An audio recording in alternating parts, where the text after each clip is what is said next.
We have reached that point of the season. Playoff bracket if the season ended today. Yeah. Well, what? We're 15 games out? 15 games out. So it would be Lakers 9. Month away from the season ending. 10 game with the Warriors. Would it be at Crypto or would it be at Golden State? That would be at Crypto.com Arena. They play twice. I think that'll be the decision maker. Flashback to 2021. Yeah. Except the winner doesn't get in. Winner's got to play again. And That's the loser's true. out. That's true. It's not 7-8. Remember, it's 9-10. Golden State lost twice that year, right? That is true. Epic game with us. And Yeah. I don't know, man. Like, And then you have Phoenix and Mavs 7-8. it's not that the wind's out of the sails or anything, but they're definitely going to be in that 9-10 game, in my opinion. Unless I was thinking about it today with text chain with some of the peeps, and I know they would have to go 11-4. Mavs would have to go 8-8. I think the Mavs are better than 8-8, and 11-4 is really tough. Mark, so you have to. I mean, obviously you always have hope, but right now it looks like the 9-10 game. Just try to get a home game in that. Yeah, I mean, Keeter, look, mathematically things can change, but we've seen mathematically that the Lakers are a dramatically different team game to game, and so we have to assume, especially this late in the season, that whether they have LeBron and AD, whether they have key injuries to rotation guys or not, this is the team. This is a 500 team that can beat good teams. They can also lose to good teams and bad teams. And we really don't know what we're going to get on a night-to-night basis with them. And then the way you can think about it is, I mean, obviously the Lakers can't think about it like this way, but I think as fans, it's like, hey, you go 10-5, you're playing good basketball. Hopefully 2 of those wins are against Golden State. Now you're playing at home in the 9-10 game. You get a win, you're going on the road. You're taking on either a Dallas, Sacramento, Phoenix. I mean, all those teams are scary with elite players, tough matchups. And then you hope for a win and say hello to Denver. I mean, it's just not an easy road, right? You hope for a win and say hello to Denver. Yeah. Wouldn't that be fun? I mean, the amount of comebacks that Denver has had this season from down 20. Yeah.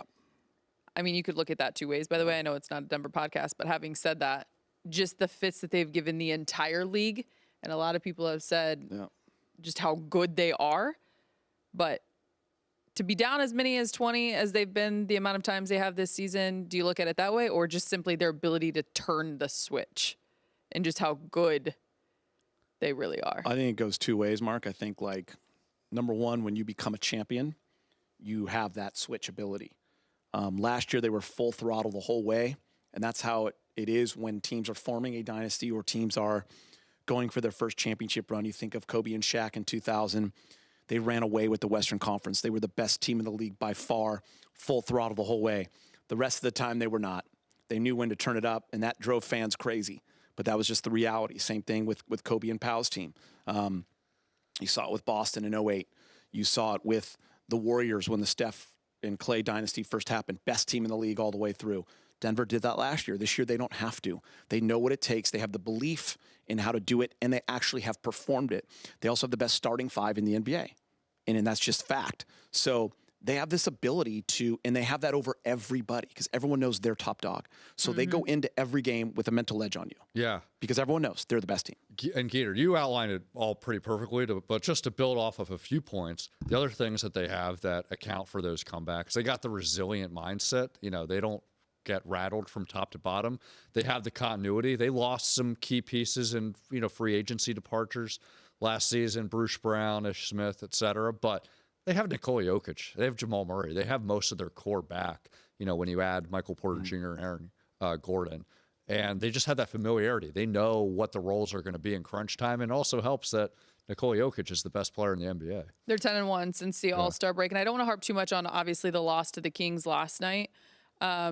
So more so big picture, one, I guess, for the Lakers, how much do you take away just the fits that they have given them and what that means for the Lakers in general?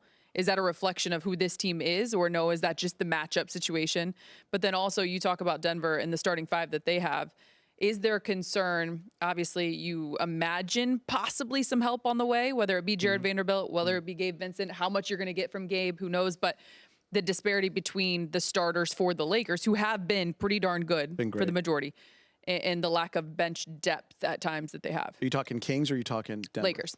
No, but I'm saying against those teams. I just think in general, when you see the way in which the Lakers played last night against the Kings, is that to just the Kings matchup, or do you think it shows more what the Lakers are lacking?